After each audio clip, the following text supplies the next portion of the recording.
Hello friends, welcome back to the kitchen. Y'all saw a video, the last video I made on Sunday, and it's that same Sunday evening. I thought I would try to get one more made and schedule it to come out while I'm gone this week. So y'all have probably seen me make this before, but this is my go-to casserole when I need to feed several people or I need several meals. It's easy. And it's kind of a blank palette. You can do what you want to with it. Troy likes this, and I have a couple of quart bags of chicken spaghetti frozen that he can pull out and use for meals this week. But he likes this noodle casserole. So it's a beef and noodle, and then you add the vegetables of your choice to it. And I usually do frozen corn and frozen English peas, and if I don't have the frozen ones, sometimes I leave them out, put green beans. You can actually put pinto beans instead of all of this, or red style beans, but it's a great noodle casserole that warms up well and freezes well. And so I just wanted to visit with y'all during the middle of the week while I'm not here. I'm up here with Lauren, up there with Lauren.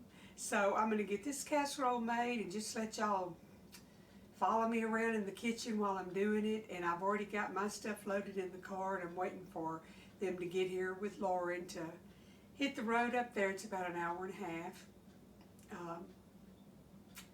And they're bringing Richard home today on hospice. So we don't know what the week holds. We don't know what the next few days hold.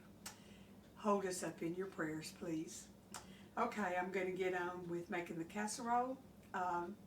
Y'all know the general routine. We're going to brown our hamburger meat. Normally I add onions and bell pepper, but the grandkids will be here this afternoon, and they don't like it. And so, well, the boys will eat it kinda. Lauren doesn't like onions and bell pepper, and she'll eat before we leave. So I'm going to use my good old onion powder and garlic powder and a little bit of seasoning.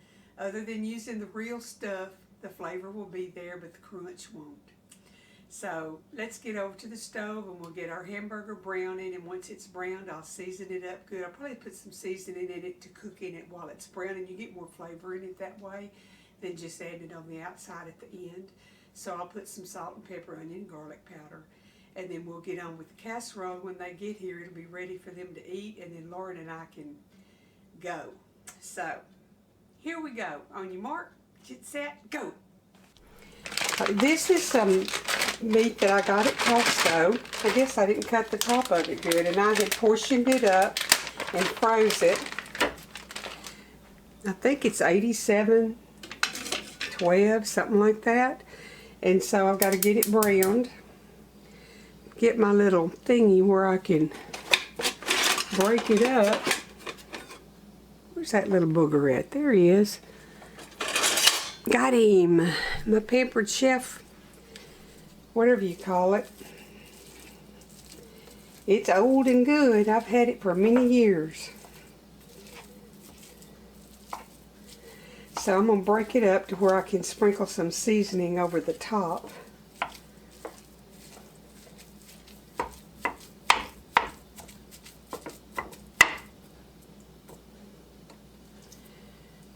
I'll get that off in a minute. I've got that on a medium heat. And I'm going to put granulated garlic and a bunch of it.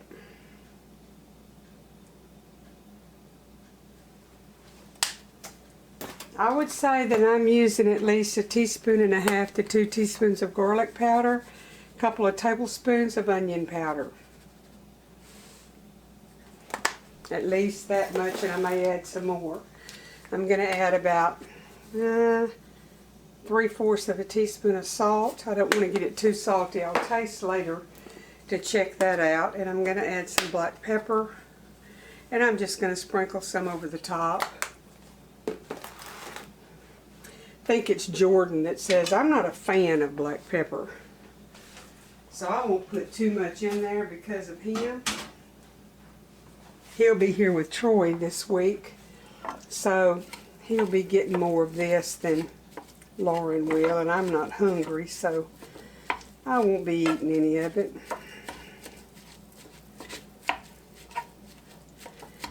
try to jab some of that flavor in this meat.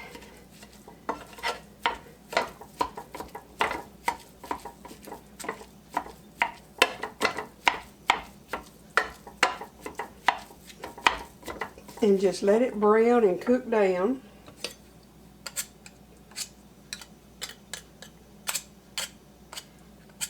And then I'm gonna cook some noodles.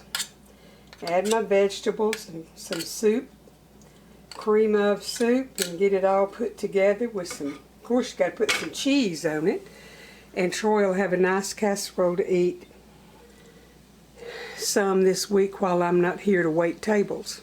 Got a pot of water here that I'm going to put noodles in. I'm going to cook 1 package of medium egg noodles until they're tender, and then we will be mixing everything together and getting our casserole complete. Got to bring it to a boil, and then I'll cook my noodles and my meat. I know y'all can't see it because I moved the camera over to the water, but my meat is getting done. This is the basis for so many casseroles. If you're new to cooking and you wonder what to do, bring you some hamburger meat, season it with onion powder, garlic powder, salt and pepper. You can actually saute some onion. I'd say a medium onion and a bell pepper till they're tender and add to it. If you like celery, put 2 or 3 ribs of celery in there. You could also use deboned chicken, cooked and deboned chicken for this. But get your protein base ready. Then you can use rice. You can use noodles. You can actually use spaghetti noodles. You can use the kind of little elbow macaronis. Whatever kind of pasta that you like. And like I told you, this one's going to use cream of mushroom soup. And I'll have corn and probably some English peas in it. You could leave the English peas out and just do corn. You can add green beans. You could use hominy. You could use a Tex-Mex version and put like some salsa in with it. You could put ranch style or pinto or black beans in it. And you can add black beans to it like I'm making it now. I've done that before just to stretch it. That's how casseroles were born. For one thing, you can use leftovers in your casseroles. For another thing, you can take 1 pound of ground burger and add a bunch of things to it and feed 8 people. To whereas a pound would really feed 4 people a good 1/4 pound meat patty or something. So a casserole is how, like I said, it was born out of necessity to feed a crowd on less money. And it just became an easy way for an afternoon meal for working mothers once they started working. When I was growing up, we didn't have a whole lot of casseroles. We had a lot of fried food, potatoes and gravy. And I was a chubby little chunker, let me tell you.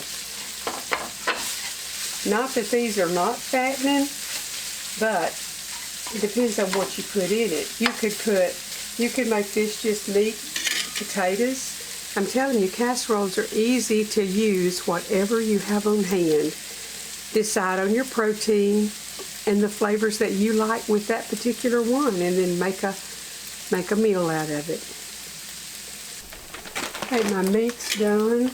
Some of it's browner than others because I was digging in the deep freeze.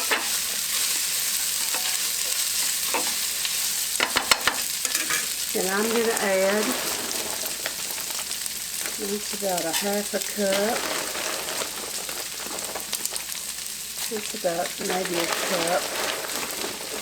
I'm not going to have a real recipe here. I'm just going to add about 2 cups of corn. Piece of a shuck, it looks like.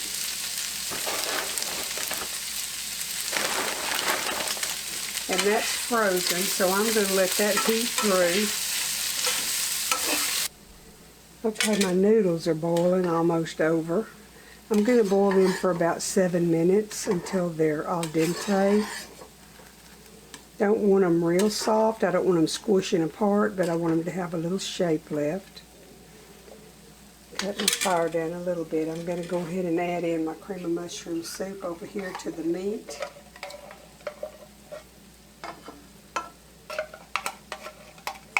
you don't like cream of mushroom soup, you could put some cream cheese in your noodles while they're hot and melt it and add equal or double the amount of the cream cheese and sour cream, and that makes a good coating for your noodles to put into a casserole.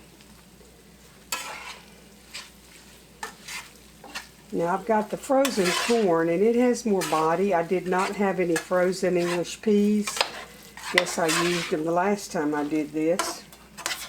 So I'm going to use some canned English peas with this. This casserole goes good with pinto beans, goes good with a pot of cabbage and pinto beans, or just with a salad, and you'd have a whole meal.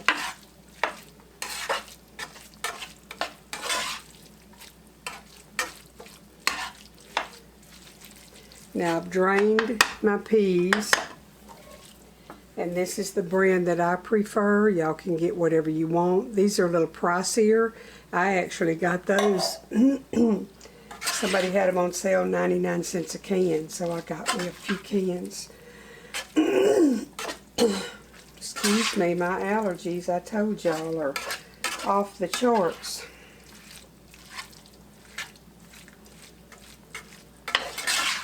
You see how far you can stretch a pound of hamburger?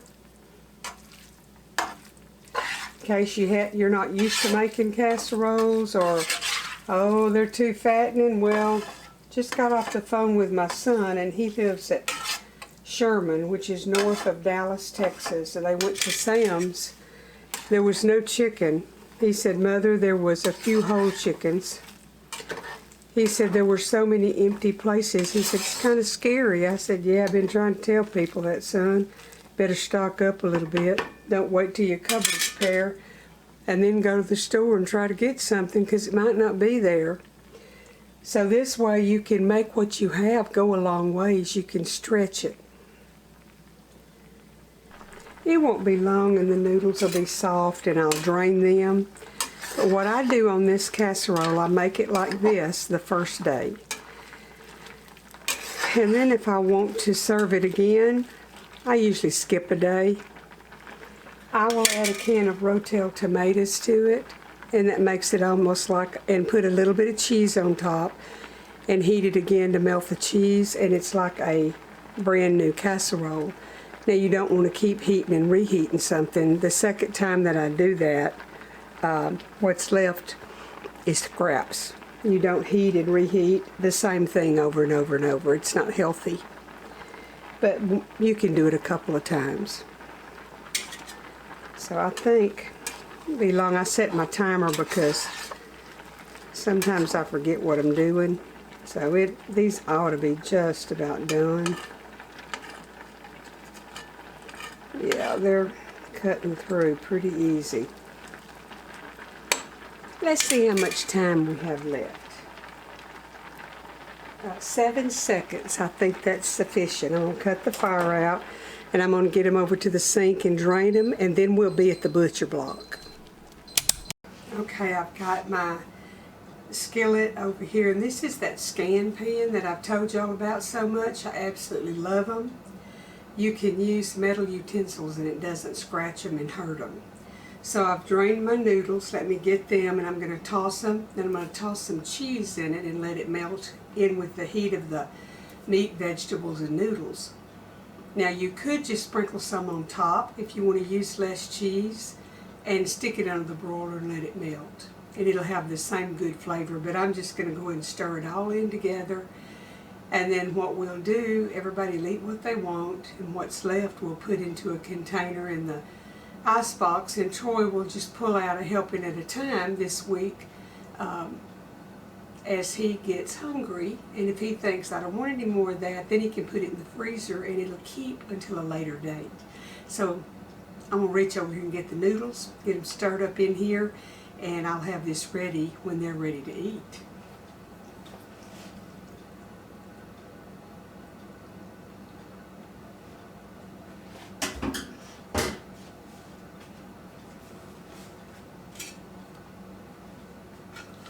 Now if you wanted this meatier, of course, you could have used more meat.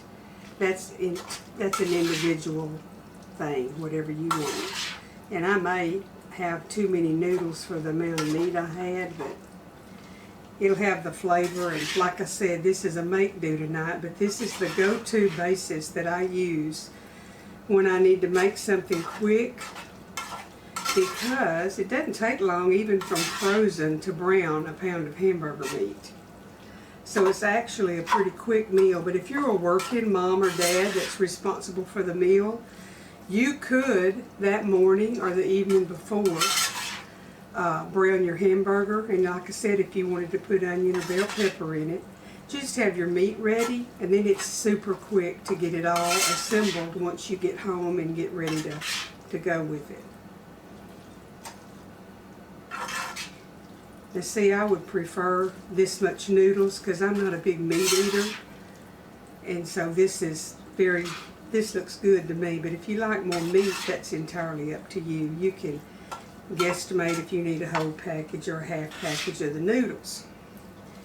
Now I'm just gonna, I think I'm gonna go ahead and add some more seasoning because I'm sure that I'm gonna need it. That's a lot of stuff.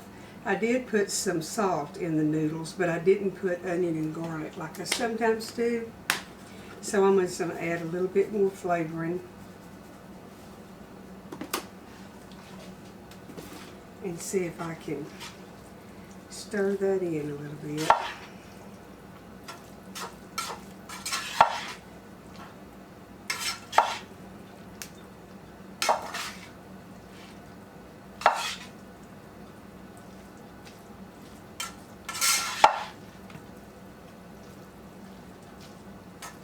This is a good dish if you need to take something, if somebody's lost a family member. This goes a long ways, and it's a good dish to take. I'm going to put about a cup of shredded cheese, stir it around in there.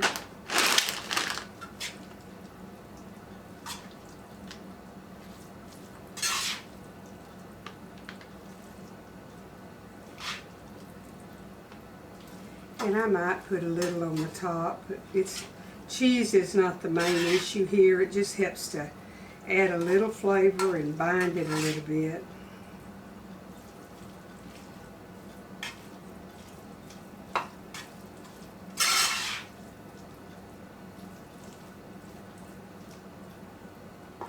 And see, I like to use red and green bell peppers simply because it makes it look pretty. I'm going to get a spoon and taste of this. Make sure I've got my seasoning about right.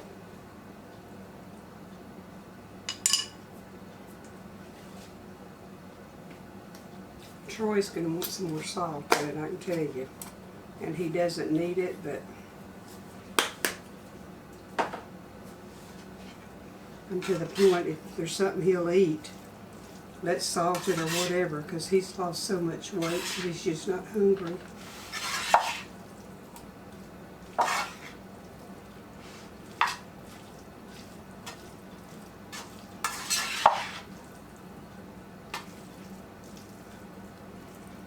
He's about the same. He still can't do anything that exerts him because he doesn't have enough air.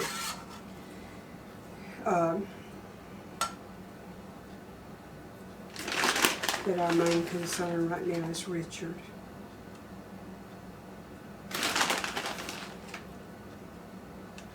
Okay, I'm just going to let that sit here, and I'll try to bring y'all over here close and let you look at it. Casserole, that'd be great to put on your table, wouldn't it? This is about a 12-inch skillet, so that made a bunch of servings. I don't know how many. So my family will enjoy this while I'm gone this week. Jordan will be here with Troy. And if Jordan doesn't want this, he knows how to put some chicken tenders and chicken nuggets in the June oven and make him a meal that he'll never get tired of. The good Lord bless and keep y'all. This one's kind of short, and I about run out of words. I've got about an hour and a half drive ahead of me, and then we'll have to unload the car because I'm taking food to cook. We're not eating out. So I've got some stuff I need to get done before we get on the road to College Station. The good Lord bless and keep y'all, and hope to see you again this week. But if not, hopefully Saturday or Sunday I can come back on with another video. Y'all be right back here at the butcher block. We'll make something good. I'll see y'all in a few days. The Lord bless you.